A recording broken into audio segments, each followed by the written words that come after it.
No matter how much I try to build a good relationship with Emily, she always speaks rudely to me and acts sarcastically.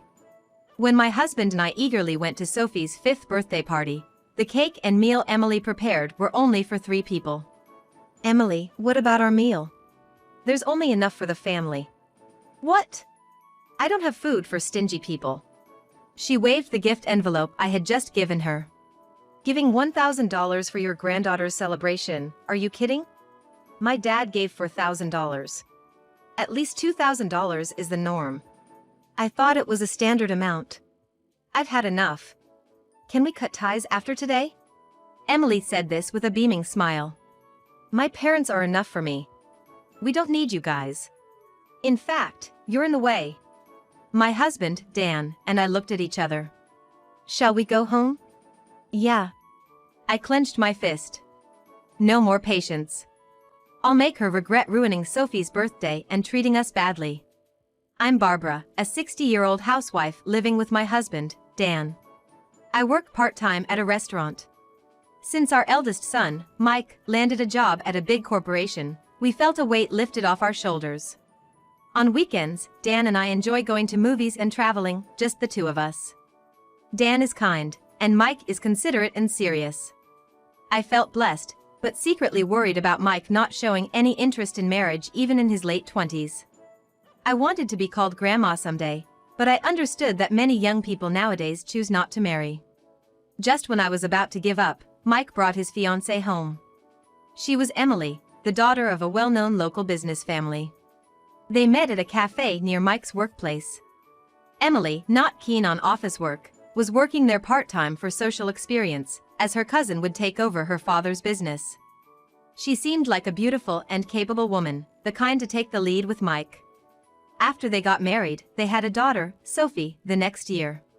Living in an apartment in the same city, they visit us during holidays, bringing Sophie along.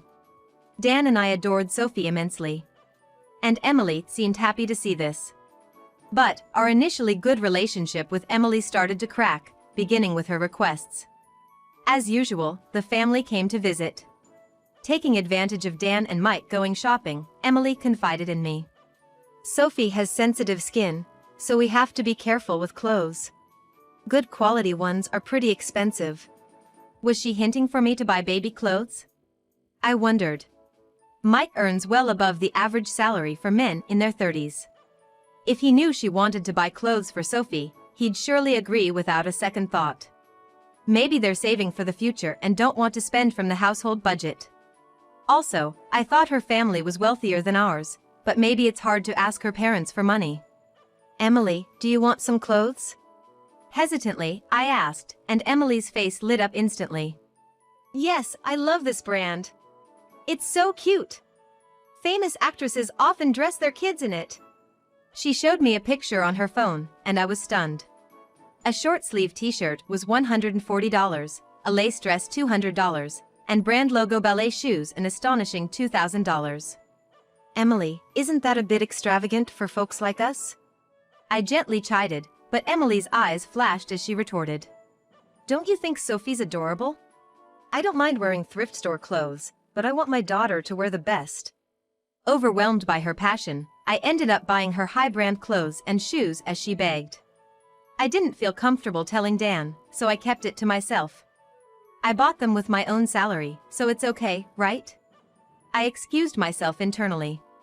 After that, I continued to give her clothes and shoes for events like birthdays, Christmas, separate from other gifts. But one thing puzzled me. Whenever the clothes arrived, Emily always sent a thank you message, but she never posted a photo of Sophie wearing them. One weekend, while having lunch with a friend, I shared this with her. She thought for a moment, then showed me a flea market website. Is this? I exclaimed in surprise. The same items I gave Emily were listed 2 days after I sent them. The same items you bought for your daughter-in-law? Yes, the spring limited edition, no doubt. And they're unopened. I always shop here for kids' clothes, so I keep an eye on it. This brand is popular, so unopened items sell for a good price. My friend said, frowning. I remember this seller's username, it's unique. They list high-brand items several times a year. Maybe they're selling gifts they received. I felt bitter. This could be a coincidence if it happened just once. But if it keeps happening, it's safe to assume Emily is secretly selling the clothes I send. Or perhaps she's been having me buy them with the intention of selling them all along. As I kept checking the website, I noticed that 2 days after I sent clothes, the same items would always appear, listed under the same username. Last Thanksgiving, when I visited my eldest son and his wife, I finally told Emily. I'm gonna stop sending clothes after this time. Why? Emily puffed her cheeks. Dan's against it. Says they're too pricey for kids' clothes. But don't worry, we'll still give toys and gift cards like before. I explained, having discussed this belatedly with Dan. Dan agreed with me. Emily's a stay-at-home mom. She's probably selling the clothes for extra cash. If it's hard to say no, just use my name. Thanks, I'll do that. Sure enough, when I mentioned Dan's name, Emily swallowed her complaint. She's not comfortable with quiet Dan. Fine. But your husband's stingy. She spat out bitterly, but after that, she stopped asking me for kids' clothes. There were other troubling things about Emily's behavior. She's either germophobic or just doesn't like me.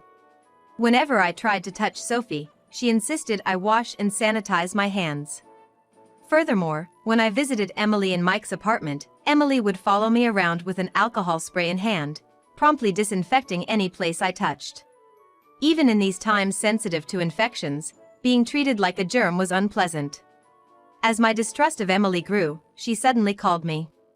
Surprised, I answered, and Emily said cheerfully, "We're gonna have a birthday party for Sophie. Would you and Dan like to come celebrate with us?" Really? Is that okay? I asked back, surprised. Usually, we invite her kindergarten friends, but this year, we already celebrated with kids who have birthdays close to hers. So, we thought we'd invite you and Dan. How about next Sunday? We're free. Thank you, we'll be there. I was delighted since I usually sent the presents by mail. Is the doll she wanted before okay for a present? Or should I get a gift card? Could you make it cash this time? Understood. I consulted with Dan and wrapped $1,000, then headed to Mike and Emily's apartment the following Sunday. In their living room, stylishly decorated with pastel balloons and garlands, stood Sophie, shyly smiling, wearing a pink dress and a ribbon in her hair. "Grandpa, Grandma, thanks for coming to my birthday party," Sophie said, bowing slightly. Dan and I couldn't help but smile warmly. She always looked cute, but today she was like an angel or a fairy. "Thank you for inviting us. Turning 5 today, you're a big girl now." "Yeah, I'm a big girl now." Her confident response was adorable. "Mom, Dad, thanks for coming." Mike appeared, and Dan and I gasped. It had been months since we last saw him. He looked much thinner and had dark circles under his eyes. "Have you lost weight? Busy with work?" Yeah." Mike's vague smile made me uneasy. "Mike, you're keeping up with your health checkups at work, right?" "Yeah, I am." "Oh, sorry, I've got a call from work." He stepped into the hallway, ended the call quickly, and returned. "I gotta go to the office. I'll be back by evening. Emily, please order dinner for Mom and Dad too." "Okay." As Mike hurriedly left, Emily brought in a pizza and a whole birthday cake to the dining table. "Daddy's gone to work, so let's eat first," she said, cutting the bear-shaped cake into 3 pieces. 3 pieces? I noticed that Emily had set out only 3 plates and sets of cutlery. In front of a puzzled Dan and me, Emily transferred the pizza onto plates. "Emily, what about ours?" I asked, confused. "There's only enough for the family." "What?" "I don't have food for stingy people," she said, almost singing, waving the envelope I had just handed her. "A $1,000 gift for your granddaughter's birthday, are you kidding? My dad gave $4,000. At least $2,000 is the norm." I thought it was a normal amount. She looked at me and laughed derisively. Normal? Oh, I guess for people working in small factories or part-time housewives, it's hard to give $1,000. My apologies. Hey! Dan's face changed color, but Emily ignored him and kept talking in a mocking tone. Well, I knew this family was poor before we got married. The house is shabby, the interior old, and the whole family stingy. It's almost funny how much this is a mismatched marriage. But it's worse than I expected. Anger bubbled up inside me. Mismatched marriage? She was the one who pursued Mike and started their relationship.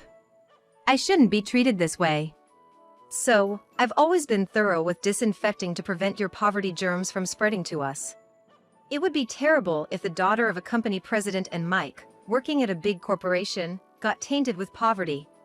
That explains why. She was always vigorously wiping her hands with disinfectant wipes until her skin almost peeled. But I've had enough. Can we cut ties after today?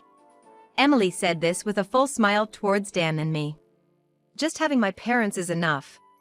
We don't need you guys. In fact, you're in the way.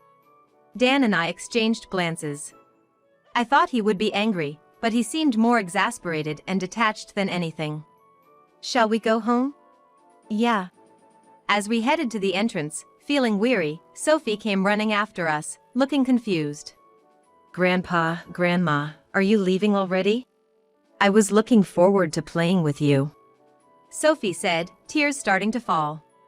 My heart clenched. I kneeled and hugged her. I'm sorry, dear. We're leaving today, but we'll come to see you again soon. Be good and listen to your mom and dad until then, okay? Okay, I understand. As Dan patted Sophie's head, Emily stood behind him with her arms crossed, glaring at us. Dan and I left Sophie's place with heavy hearts. In the evening, Mike called me. When I got home, Sophie's eyes were all swollen. Seems like she cried a lot after you two left. Is that so? Mom, you left because you had a stomachache, right? It can't be helped. Did you go to the doctor? It's better now. Thank you. Mike's kindness warmed my heart. Compared to him, that daughter-in-law. After hanging up, I felt a surge of anger and clenched my fists. Emily probably doesn't care that Sophie was sobbing because she drove us away. No more patience. I'll make her regret treating us badly and ruining Sophie's birthday. Emily declared cutting ties, but she still seems to be playing nice in front of Mike. She hasn't left the family messaging app, so Dan and I can still communicate with Mike's family. So, I decided to use that to expose Emily's true nature to Mike. I waited for Mike's break time at work and posted the flea market site's screenshots to the group message. Emily immediately responded. Barbara, please delete that photo right now. Oh, Emily, I thought you were cutting ties with us. Right after my reply, a message from Mike appeared. Emily, what's this about? Mike, don't believe her. Cutting ties is just a lie from your mother. A lie. No, I'm talking about the clothes. The clothes Mom gave Sophie, I never saw her wearing them. Were you selling them on the flea market? Emily seemed shaken, not replying after reading the message. And it's all of them, right? You had Mom buy them just to sell? I can't believe this. It's a coincidence. Just happened to be someone else selling the same clothes. Mike pressed Emily as she tried to bluff. That's your username, right? When I get home, I'm checking Sophie's closet. You're insisting they're there, right? I remembered. Sophie got them dirty right after I put them on her, so I threw them away. All 20 outfits? Selling all of them would easily make over $2,000, right? Mike's message conveyed a quiet anger. After a while, a message from Mike to me appeared. Mom, can you and Emily come to our house after work? I want to have a discussion, the four of us. Wait. I can't go. I have to take care of Sophie. Emily panicked, but Mike replied. I'll ask your parents, then. So, I'll be over after dinner. I gotta get back to work now. Mike said, ending his messages. Immediately after, Emily called me. Hey, old lady. Stop causing trouble. Oh, you're so scary. I pretended to be intimidated by Emily's ranting, but she didn't lower her tone and continued to yell at me. I told you we're cutting ties. Don't be so chummy in the family messages. That message was for Mike. You're the one who reacted on your own. I snapped back. So, are you canceling your visit tonight? Mike will get suspicious, you know. Emily clicked her tongue on the other end and said in a low voice. Fine, I'll come. But if you pull any more stunts, I won't let you see Sophie ever again. Remember that. All right, all right. See you tonight. After hanging up, Dan, who had been listening to the whole conversation, and I exchanged looks and smiled. That evening, Mike and Emily came to our house. Sophie had apparently been left with Emily's parents. Emily, radiating displeasure, didn't change her attitude even as the four of us sat at the dinner table. But she turned pale as soon as I laid out the photos. While she frantically gathered the photos and stuffed them into her skirt pocket, I placed the remaining ones in front of Mike. They were photos of Emily closely embracing a guy at a bar. Where did you find these? Emily glared at me with intense eyes. I explained with a smile. A friend's daughter works at a cabaret club near the station. She told me that recently a woman named Emily has been making a scene at a bar she visited with her friends. Emily stood out because she's as beautiful as a model. I showed her your photo and she recognized you right away. I searched for the username you use on the flea market site on social media and found these images, I said as Mike picked up one of the photos. His usually calm face now showed intense anger. A bar, huh? Mike, there's a reason for this. You left Sophie with me after working overtime and spent your nights at places like this? All that helping a friend was a lie, wasn't it? Emily swallowed her excuses at his icy tone. Mike sighed and covered his forehead with his hand. So, you were selling the clothes Mom gave you to play around with some guy you met at the bar? No wonder your allowance was never enough for that. It's not like I was cheating or anything, so it's fine, isn't it? Emily defiantly responded. I relaxed my mouth. Well, there's more to come. By the way, Mike, did you bring what I asked? Yeah. When Mike took out credit card statements and a bank passbook from his bag, Emily's eyes widened. Don't take those out without asking. The card is mine, and the bank account is joint. It's fine to show them, Mike said, dismissing her objections. Emily shut up, fuming. Mike spread both the credit card statement and the bank passbook on the table, and as soon as he saw them, he exclaimed, "Oh my." Dan and I also peered over, feeling the urge to cover our eyes at the sight. And no wonder. The credit card had a revolving credit balance of over $40,000. And the bank account showed just a few dollars. No way! The card is maxed out, and all the money saved for Sophie's gifts is gone. Mike was stunned, and Emily turned away, sulking. Well, spending millions at a bar would burn through money quickly. Mike finally exploded with anger. Emily! You shouldn't touch a child's savings like that. Are you even a mother? Shut up, all of you. Emily said dismissively, brushing her hair back. What's wrong with me using your money, you stingy man? She stood up and ranted at Mike. Just so you know, I married you because you work at a big corporation. I thought I could spend money freely and live in luxury without working. But then we start living together, and it's all about saving for the kid, eating in to save money, ordering me around. Who do you think you are? Mike's face stiffened. After a tense stare down with Emily, he let out a small sigh. All right, let's get a divorce. I can't do this anymore. Since you've caused Mom so much distress, I'll ask for alimony too. Mutual distress. Fine, I'll ask Dad. He'll gladly pay the alimony and the card bills. I don't need any of you. Emily said arrogantly, laughing in a shrill voice. I presented my phone to her. Are you sure you should be saying that? Huh? Dad's company went bankrupt. Emily's eyes widened in shock. She snatched my phone and stared at the screen, frozen. It was on the local internet news just now. Haven't you heard anything from your dad? He mentioned something about having a tough time with finances due to the recession. But he always listened to my requests. All of Emily's earlier bravado was gone. She had completely lost her color and was trembling in her voice. Then, her phone rang. Taking out her phone, Emily swallowed hard and answered the call. Hey, Dad. The company hasn't really gone bankrupt, right? I'm sorry, I tried, but it was no good. So, sorry, I can't help you with money anymore. Emily's face twisted dramatically. She looked like she was about to cry. What? But that's going to be a problem. Paying the employees is all I can manage. I'm retiring as president and will live leisurely with your mom, so you should get along with Mike and Sophie. Emily's father was loud, so the whole conversation was audible. Get along? I'm probably going to get a divorce. Oh, really? Oh, I got a call from the bar. They asked when you're going to pay your $20,000 tab. Emily's face contorted. I was, thinking of asking Dad. No, that's impossible. Her father cut her off sharply. You're 35, Emily. A proper adult. You need to figure this out yourself. Good luck. Holding the disconnected phone, Emily looked completely drained. I delivered the final blow.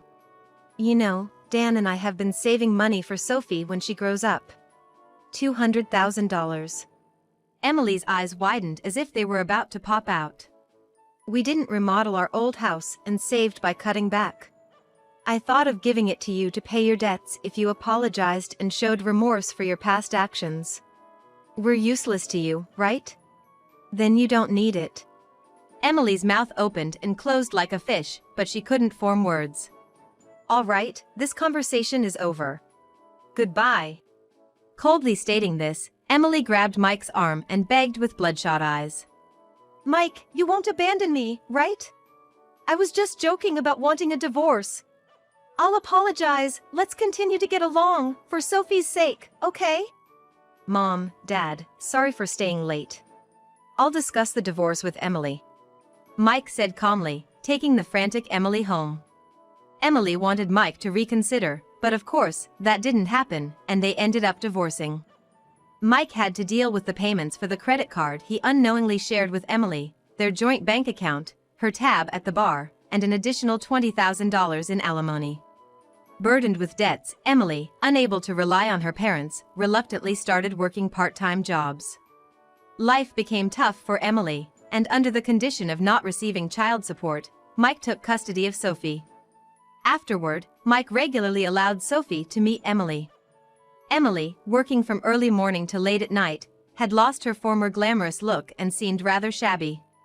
I was freed from the days of being pestered for money and subjected to Emily's snide remarks, enjoying each day freely.